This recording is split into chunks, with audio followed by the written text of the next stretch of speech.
Dari situ saya masuk, ternyata ada di kelas itu ada 2 orang yang uji wisuda lebih cepat, salah satunya adalah saya. Sudah hari Sabtu, sebenarnya sudah bekerja jadi asisten dosen. Selanjutnya saya daftar jadi PNS, akhirnya jadi PNS lah gitu. Selanjutnya, pikiran saya jadi PNS itu akan mengangkat harkat derajat, betul. Di kacamata orang tua saya sudah mengangkat harkat derajat atau kasta keluarga. Dari kaum yang namanya kaum papa menjadi brahmana lah. Luar biasa, orang tua seorang kampung PNS, apalagi setiap tanggal 17 di setiap bulan itu upacara pakai baju korpi. Saya suruh pulang. Nah, kesini kenapa pakai baju korpi? Kenapa? Kelihatan ganteng. Orang kampung pakai baju korpi, nangis ibu saya ketika saya pakai baju korpi. Kelihatan bahwa seluruh dunia itu selesai dengan pegawai negeri. Padahal kesemuan yang ada di diri saya. Jadi 320.000 cukup untuk apa? Saat itu.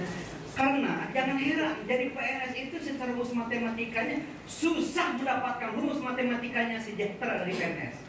Padahal kalkulus saya sudah integralkan keturunan 10. Aduh, tanya di sini apa yang namanya ada kalkulus di sini. Mencari rumus matematikanya sejahtera nggak ada, kecuali korupsi, jujur. Jadi kalian hati-hati ketika bapak korupsi, hati-hati tuh. Di sini ada yang namanya PNS, kalian hati-hati, curigai itu. Kamu harus punya piring itu. Hati-hati. Pilihan kenapa saya keluar salah satunya itu. Bukan hanya gaji. Saya cerita sedikit, nggak apa-apa ini masalah moral dulu sebelum saya masalah produk kreatif kita. Benar nggak? Sampai aja masalah itu. Saya mendirikan dengan kami dikasih gelar Dr. Honoris Causa sebagai guru besar di Panas Dalam Institut itu. Luar biasa dilatihnya tengah malam. Tengah malam, dan ini bukan lagu himne. Lagunya The Panas Dalam. Pokoknya asik. Nah, itu ada nanti cerita. Kami akan nyanyi di situ. Di situ. Dari situ saya jadi PNS kesemuan, juga dari kesemuan yang saya dapatkan. Jadi 320.000 saya datang ke orang tua saya. Kenapa? Karena berharap banyak.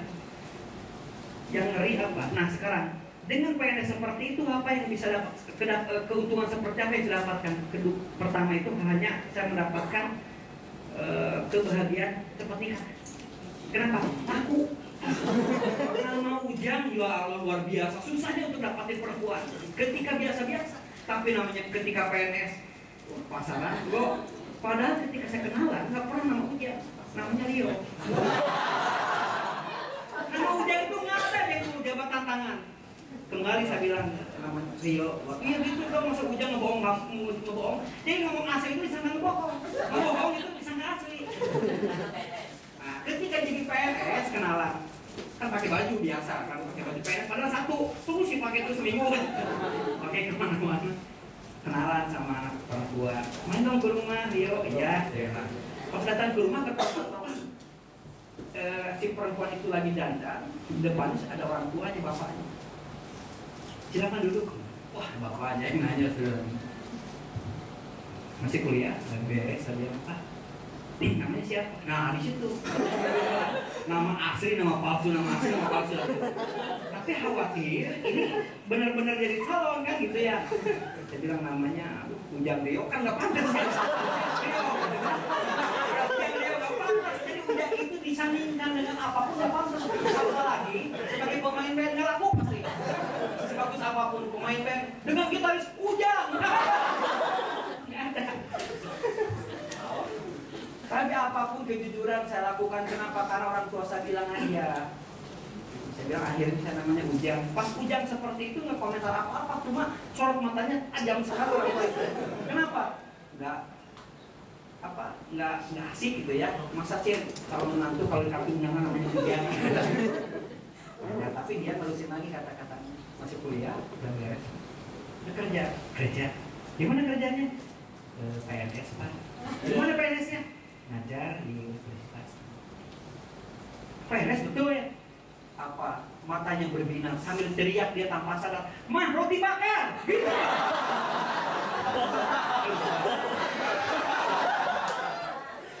Itulah kesan yang terindah jadi PNS. Aku. Dan dia nanya,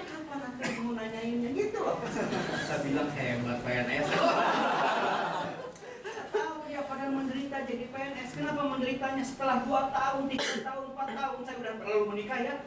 Apa kehidupan saya nggak berubah?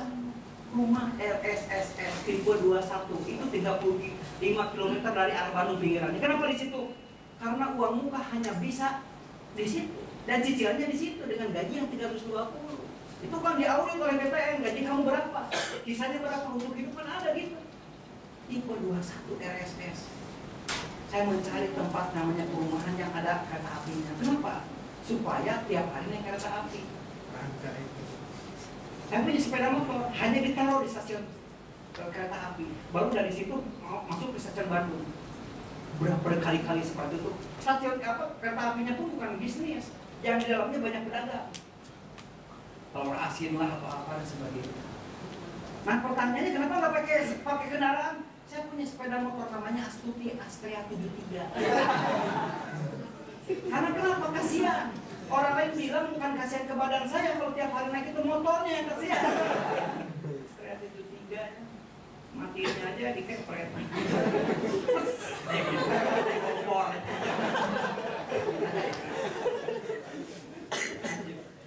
Dari situ saya mulai curhat ke orang tua saya pun menanyakan, ya kalau kamu pulang ke kampung halaman ke sini kali-kali seperti orang lain, lihat aku baru 2 tahun jadi PNS kerja di Departemen Agama, lulusannya ini sudah bawa mobil 3.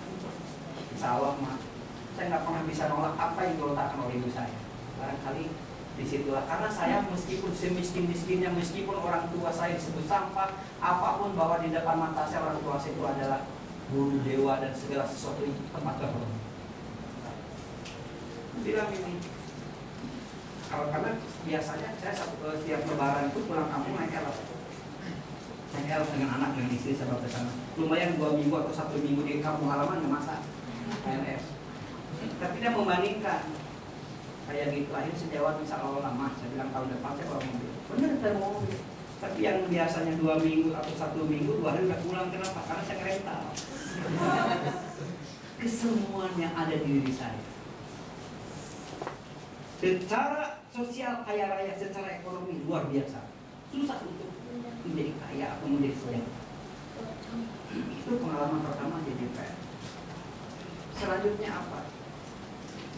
Selanjutnya ketika orang tua saya membantu menikah seperti itu, akhirnya ya itu susah. Dan saya berbicara ke orang tua saya, gaji saya 320.000.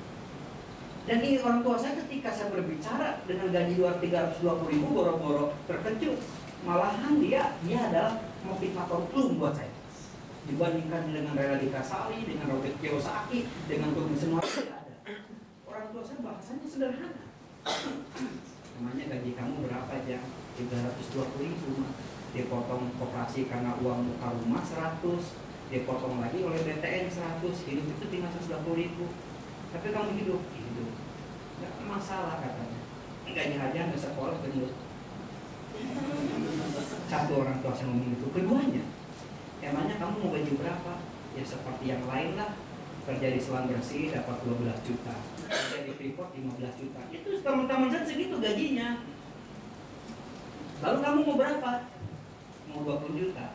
Jangan sekali-kali di pikiran kamu, kinerja kamu bekerja itu disesuaikan dengan gaji yang kamu dapatkan. Itu bisa ngomong itu. Datang kesiangan, kerja seenaknya, baca koran kurang paling cepat. Ketika seseorang melakukan hal seperti itu, dia sudah menguji diri masuk ke dalam jurang kenistaan dan tidak akan produktif selamanya. Enggak, psikologi seperti apa Ibu saya? Kalau kamu seperti apa, Mak? Kerja luar biasa seperti kamu bergaji 20 juta. Datang paling cepat, kerjakan, tidak boleh namanya tugas atau hasil ujian mahasiswa dinanti-nantikan, cepat bagikan. Pulang sebelum bos kamu pulang. Lalu siapa yang membalasnya masih selisih itu gaji itu? Allah Maha Adil. Keren nggak? Lakukan seperti itu. Saya lakukan seperti itu.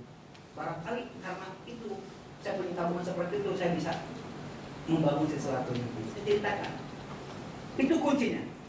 Saya kerja luar biasa. Nggak mau seperti PNS yang lain. Sekarang lihat aja, datang aja ke wali kota di sini. Gosip. Karena gosip itu bahan baku fitnah. Hati-hati loh. Bahan baku fitnah itu hati-hati. Mau ngegosip, ngomongin atasan, datang paling telat, baca koran. Gimana Bapak Bukti? Harusnya dia tuh masuk ke Indonesia Kreatif, kumpul di sini, biar mereka tahu apa yang saya omongin, mana nggak? Setuju nggak? Setuju.